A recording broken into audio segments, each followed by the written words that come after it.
Assalamualaikum dan salam sejahtera. Akhirnya, kita sampai ke penghujung tahun 2022 yang penuh dengan pelbagai berita mewarnai hidup rakyat Malaysia.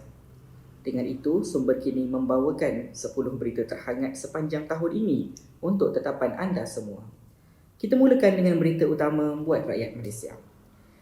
Pengumuman pelantikan Datuk Seri Anwar Ibrahim sebagai Perdana Menteri ke-10 bukan sekadar menamatkan pembentukan kerajaan persekutuan, malah menoktahkan penantian 24 tahun Pengerusi Pakatan Harapan (PH) untuk bergelar Perdana Menteri.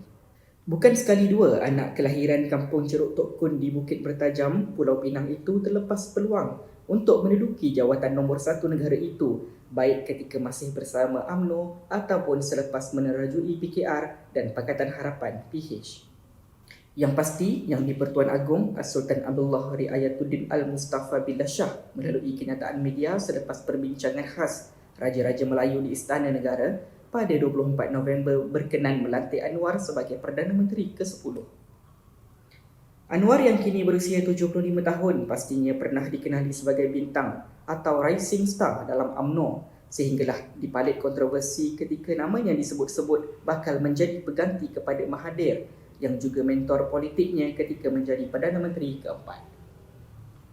Rekod sebulan beliau menjawat Perdana Menteri disifatkan penganalisis nyata lebih baik berbanding Perdana Menteri sebelum beliau. Antara kejayaannya ialah menggesa bernas membantu pesawah miskin sebanyak 60 juta ringgit, menyerahkan kawal selia gas Sabah dikembalikan serta menyerahkan bantuan 100 juta ringgit kepada negeri Kelantan dan Terengganu.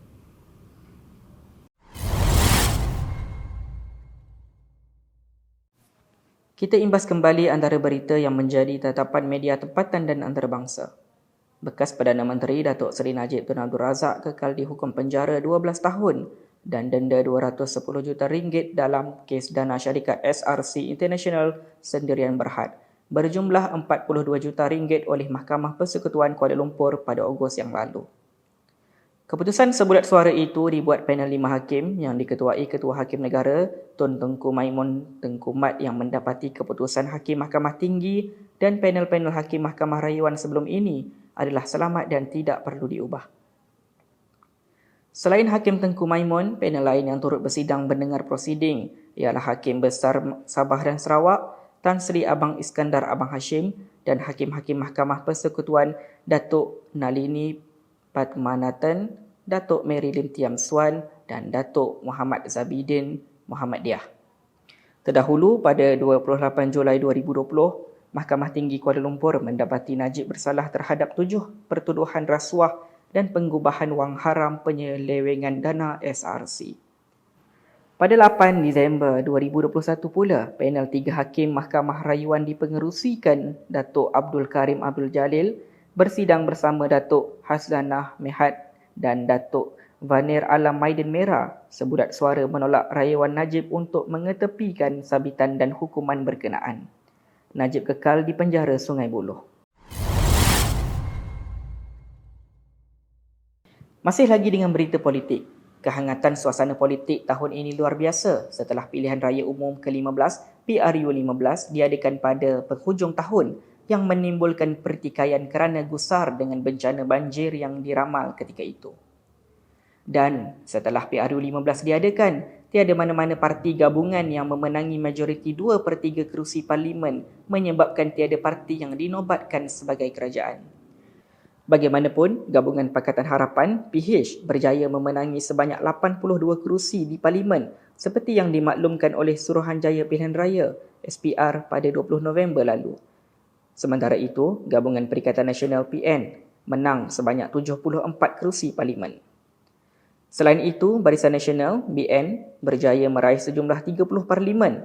Gabungan Parti Sarawak GPS pula memenangi 22 kerusi, Parti Gabungan Rakyat Sabah GRS 6, Parti Warisan Sabah Warisan 3 dan Calon Bebas 2.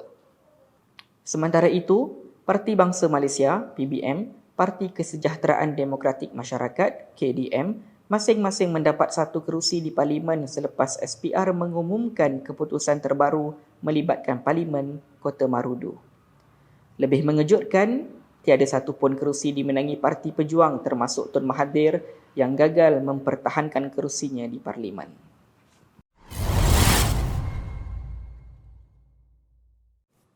Tiada yang bersifat kekal dalam politik. Itu yang harus dipegang oleh rakyat Malaysia. Lebih-lebih lagi penyokong tegar parti politik. Setelah tertubuhnya kerajaan perpaduan antara Pakatan Harapan, Barisan Nasional dan beberapa parti Borneo, keresahan penyokong semakin besar dan tertanya di mana pendirian BN yang menolak PH, lebih-lebih lagi di AP. Bagaimanapun, Datuk Seri Dr. Ahmad Zahid Hamidi yang kini menjawat jawatan Timbalan Perdana Menteri memberi jaminan kerjasama dibentuk pada pasca pilihan raya umum ke-15 ini tidak mengabaikan prinsip UMNO. Justru, Presiden UMNO itu meminta semua pihak memahami bahawa prinsip menolak sebarang kerjasama dengan PKR, DAP dan Parti Peribumi Bersatu Malaysia bersatu adalah hanya untuk berdepan PRU 15 dan bukannya selepas pilihan raya umum itu. Menurut Ahmad Zahid, apa yang berlaku dalam arena politik negara hari ini tidak akan menghilangkan identiti UMNO yang tetap tidak berubah objektif penubuhan parti itu, iaitu sebagai wadah perjuangan orang Melayu dan Islam bagi memperkasa kemajuan bangsa. Zahid yang juga pengerusi BN berkata, kesan suasana ekonomi dunia yang mencabar perlu ditangani dengan lebih baik di peringkat tempatan agar tidak memberikan kesan berterusan kepada negara dan negeri. Sebelum PRU 15, BN pernah berikrar tidak akan bekerjasama dengan mana-mana parti dan berpendirian untuk kekal sebagai pembangkang.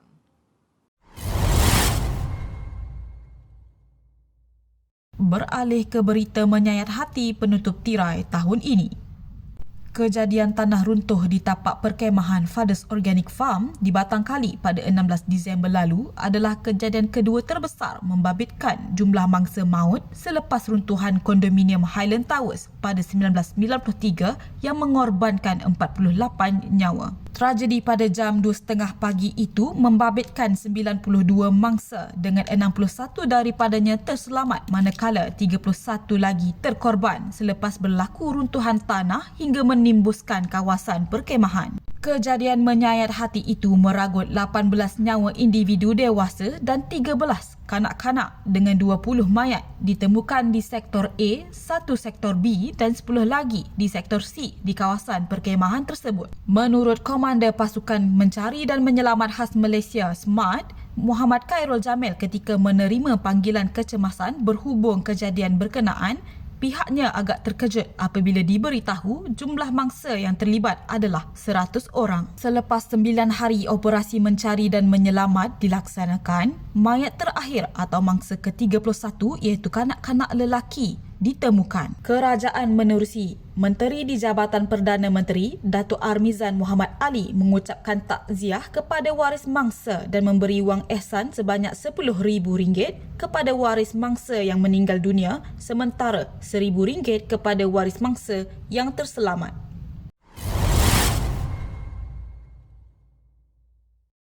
Selain tanah runtuh, negara juga menerima bencana alam yang saban tahun melanda iaitu banjir yang disifatkan lebih buruk berbanding tahun lalu. Puluhan ribu mangsa banjir terpaksa dipindahkan ke Pusat Pemindahan Sementara PPS berikutan banjir yang semakin memburuk sejak pertengahan Disember. 6 negeri merekodkan banjir namun bah yang lebih serius berlaku di negeri Kelantan dan Terengganu hingga kehilangan nyawa dan juga tempat tinggal. Antara berita yang memilukan ialah 3 beradik maut terkena renjatan elektrik pada 20 Disember di Tumpat, Kelantan. Manakala banjir buruk tersebut dikatakan penduduk tempatan sebagai luar biasa memandangkan air naik di kawasan yang selama ini tidak pernah banjir. Di Terengganu, daerah yang teruk dilanda banjir ialah Kemaman, Besut, Setiu, Dungun dan Hulu Terengganu. Manakala di Kelantan pula ialah di Tumpat, Rantau Panjang, Pasir Mas, Tanah Merah, Bacok dan Pasir Putih. Perdana Menteri Datuk Seri Anwar Ibrahim turun padang melihat sendiri beberapa kawasan di Kelantan yang dilanda banjir dan kerajaan bersetuju memberi peruntukan awal sebanyak RM100 juta bagi membantu mangsa banjir di 2 negeri tersebut. Terdahulu, Kerajaan Negeri Selangor turut menghulurkan sumbangan RM1 juta bagi meringankan beban mangsa banjir di negeri Kelantan dan Terengganu. Ini antara berita yang menggembirakan buat rakyat Malaysia tahun ini.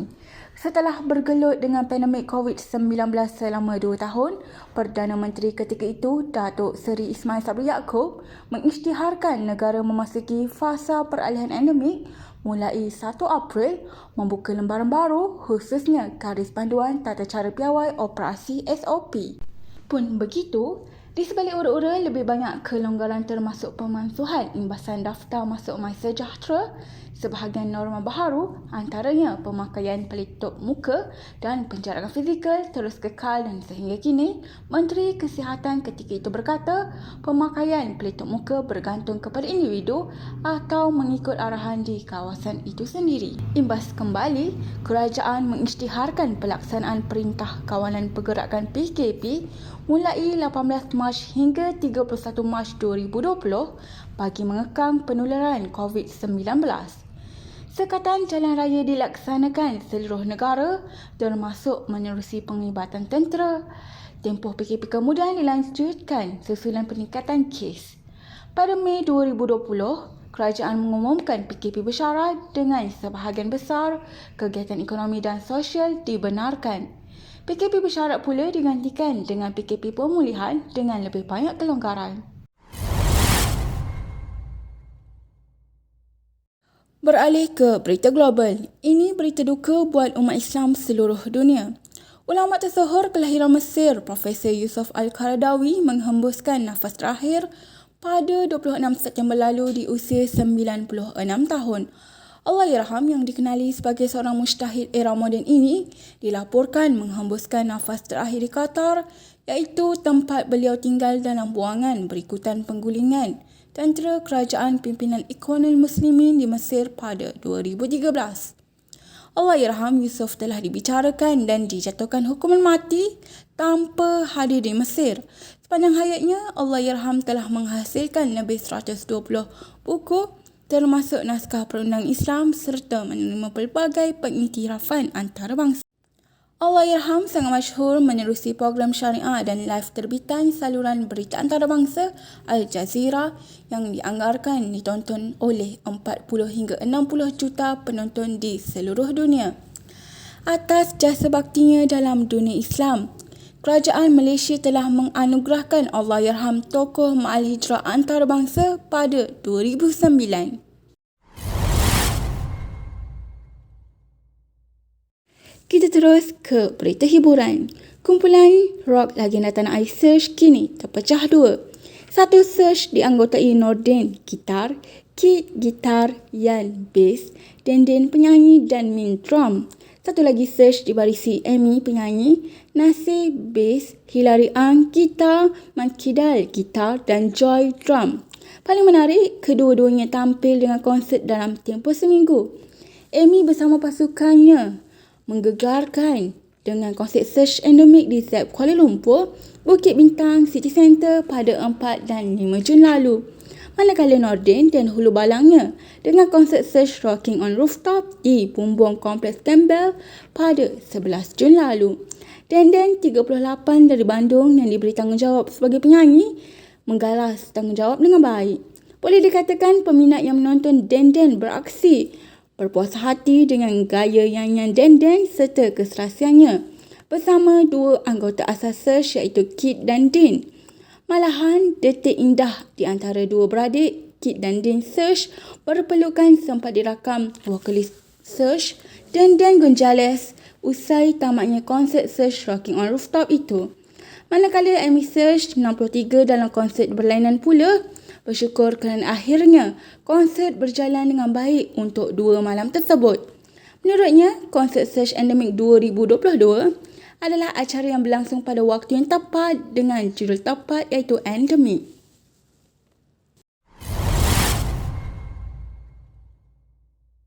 Akhir sekali, kita tamatkan 10 terhangat 2022 semua kini dengan berita sukan. Argentina menamatkan penantian selama 36 tahun untuk menjulang trofi Piala Dunia mengatasi Perancis 4-2 menerusi penentuan sepakan penalti. Ini selepas kedua-duanya terikat 3-3 sehingga 120 minit perlawanan. Kejayaan turut menyaksikan pasukan bimbingan Lionel Scaloni itu menamatkan dominasi 20 tahun pasukan Eropah. Perancis yang turun selaku juara edisi 2018 bangkit dari ketinggalan menyamakan kedudukan dalam masa seminit menerusi penyerang Kylian Mbappe 10 minit sebelum perlawanan tamat. Aksi dramatik itu memangsa perlawanan diheret ke waktu tambahan dengan Messi sekali lagi menjadi penyumbang gol ketiga. Manakala Mbappe menjaringkan gol hat-trick 2 minit sebelum perlawanan tamat diheret ke penalti. Dalam pada itu, Maghribi mencipta sejarah sebagai negara pertama dari benua Afrika yang berjaya ke pusingan separuh akhir kejohanan bola sepak Piala Dunia Qatar 2022 kali ini. Dalam aksi suku akhir Maghribi mengejutkan Croatia dan mengesahkan kemarahan dalam tamasya 4 tahun sekali itu sebelum dikalahkan Perancis di peringkat separuh akhir dan berada di tempat keempat di belakang Croatia. Berakhir sudah imbas kembali berita terhangat sepanjang tahun 2022. Kita bertemu lagi dalam tahun 2023 nanti. Pastikan anda terus bersama kami menerusi laman media interaktif Facebook, YouTube, Instagram dan TikTok semua kini. Assalamualaikum.